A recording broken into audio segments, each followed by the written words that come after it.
to keep us from getting the clap like Howard Stark did. Vernon Masters shows up again and he's kind of a dick. Peggy and Sousa almost make out in the back of a van. And Jarvis looks really hot in glasses as we review and recap Agent Carter episode 6 and 7, Life of the Party and Monsters.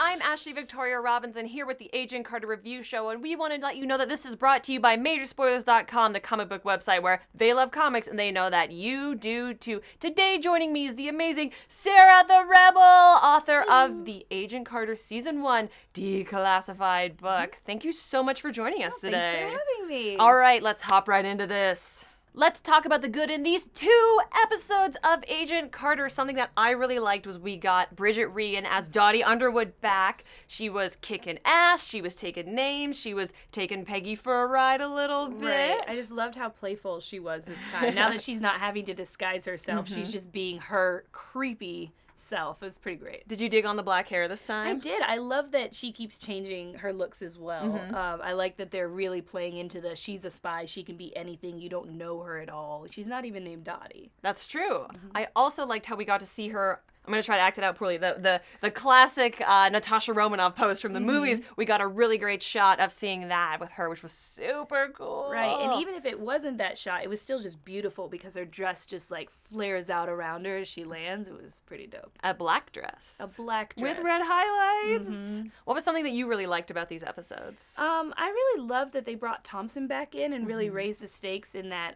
the scene with the party. Yes. Because it could have just been the normal espionage of the party, but I actually said out loud, I was like, ooh. It's like, true. Like, that was intense. Do you like seeing him with Vernon Masters? Do you like seeing him kind of having to fight these 2 battles?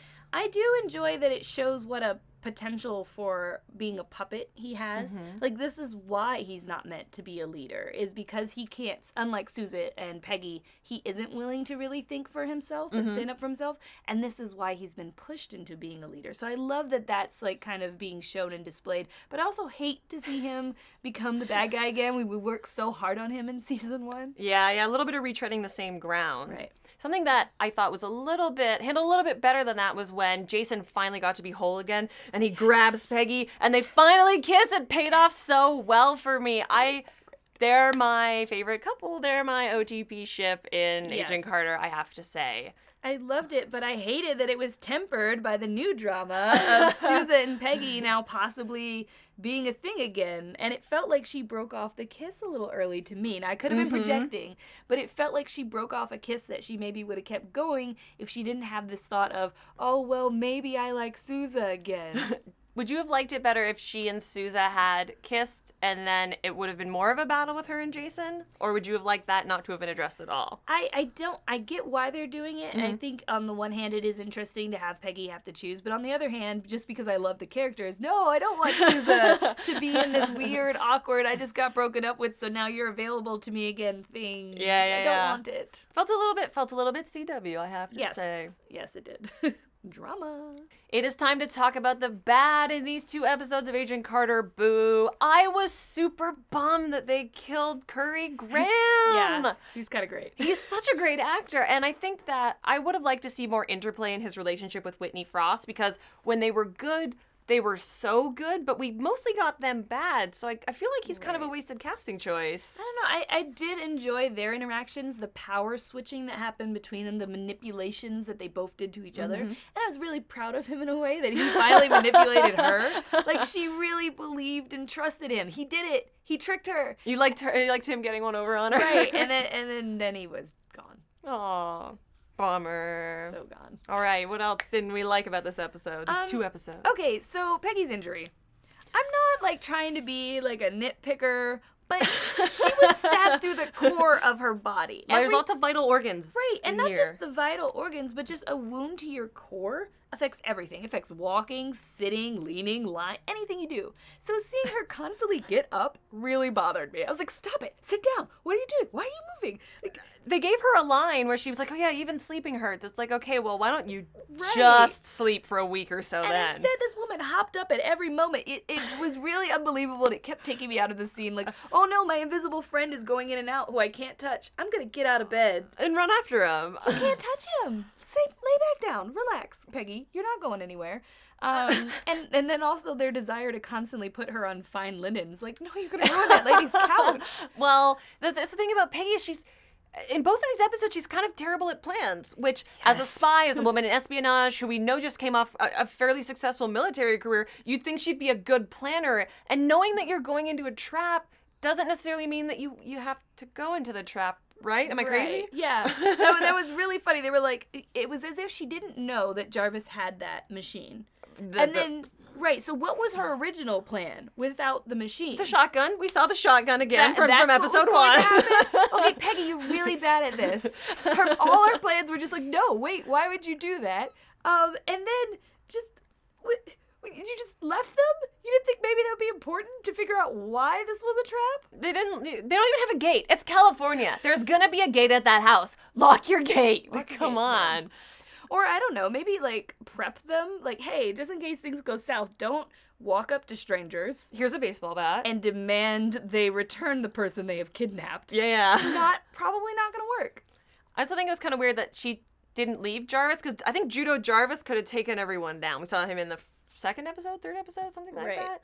And then Peggy and Jarvis too had this thing that you pointed out when we were watching it, where they'll do something and then they will stop and they will face each other and they will purposefully banter, and it kind of mutes the drama a little bit of the episode. Yeah, I think when characters banter as a natural part of the flow and the story and the action, it's fun, it's witty. The first Avengers had that. I think Age of Ultron and this season of Agent Carter both suffer from pausing to banter. They literally stopped the car to banter, to have this back and forth. And I'm like, you can drive and talk. What are you going to get? Is the road too short? Like, why would you stop driving to have this conversation? Or about the flamingo in the other episode. Yeah. So that is one thing I didn't really enjoy. I will say, though, by contrast, the scene where they're sitting in the church pew that's miraculously in the hospital was a really beautiful moment of interaction between those two characters. Yeah, definitely. Having them be silent and showing their friendship isn't just witty, snappy repertoire and punching things. It's deeper than that. It was a very beautiful moment. It is time for us to give you our predictions for the Marvel Universe going forward. I think that the Faraday cage / Austin Powers party cage that we saw Dr. Wilkes hanging out, it's the purple light, guys, I can't help it. I think that is something that, because we know Zero Matter is going to tie into the Doctor Strange movie, that you're going to see maybe in the background or in a lab somewhere in that movie. That's a good prediction. Yeah, science. My prediction is that Peggy Carter is going to be the ancestor of the guy from Agents of S.H.I.E.L.D. who died. I believe his name was Agent Tripp, who mentioned that he had an ancestor who was in World War II. Interesting. We have many predictions of lineages on this show. I love it. It's fun. I mean, that's what we like to play with. It's what comics focus on so often in stories, and even Star Wars, so many things that we enjoy. It's like, well, whose child are they? Who is their grandparent? We love legacy characters. Nice.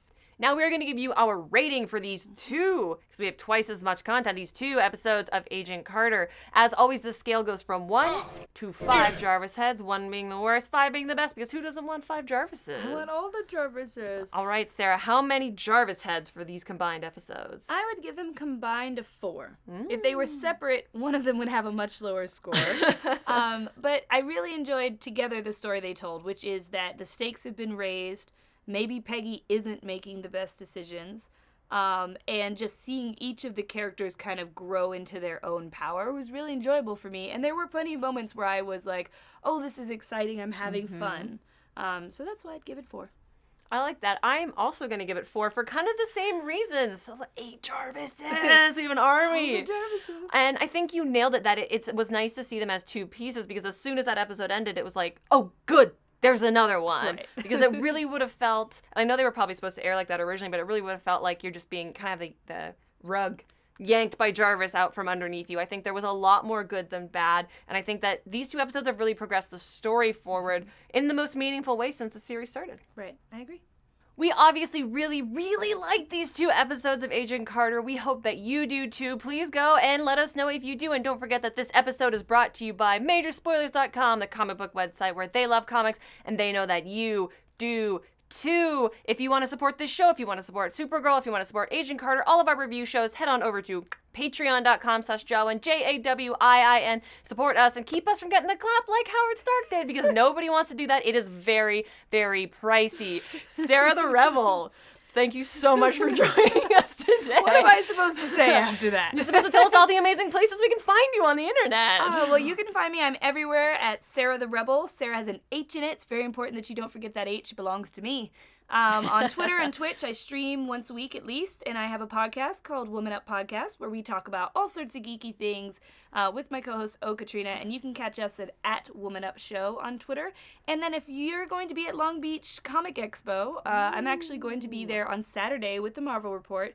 At 1, I'll be doing, or it might be 1:30, I'll be doing a signing and Q&A, and then at 4:30, it is 1, okay, at 4:30, I'll be doing a panel about cosplay. Awesome. So go and check her out live and all over the internet. Don't forget to go down and click that little awesome button that says subscribe so you can be aware of all of our awesome goings on here. Thank you so much. I have been Ashley Victoria Robinson. She has been Sarah the Rebel, and be safe, agents.